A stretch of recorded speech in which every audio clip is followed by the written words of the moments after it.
аз дуди ангишт се узви як хонадон заҳролуд шуда ба ҳалокат расиданд. ин ҳодиса шаби 7 декабри соли 2023 дар кӯчаи хуҷамбиёи поёни ноҳияи исмоили сомонии пойтахт рух дода. се узви як хонавода модари 42 сола ва ду духтараш ки яке 1 сола ва дуюми 3 сола буданд баъди заҳролуд шудан аз гази карбон ба ҳалокат расиданд.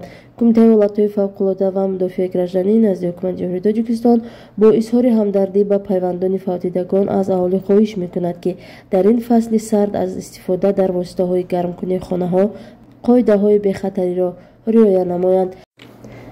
маъмулан сокинони кишвар баъди қувваӣ барои гарм кардани хонаҳои худ бештар ба ҳезум ва ангишт рӯ меоранд. истифодаи ангишт ки бештар гази карбон ихроҷ мекунад хатарҳо низ дорад. инак кумитаи ҳолатҳои фавқулода ва мудофиаи гражданӣ назди ҳукумати ҷумҳурии Тоҷикистон ба аҳолӣ дар бораи қоидаҳои пешгирӣ аз ин гуна хатарҳо маълумот медиҳад ва тадбирҳои амалӣ дар ин гуна ҳолатҳоро мефаҳмонад.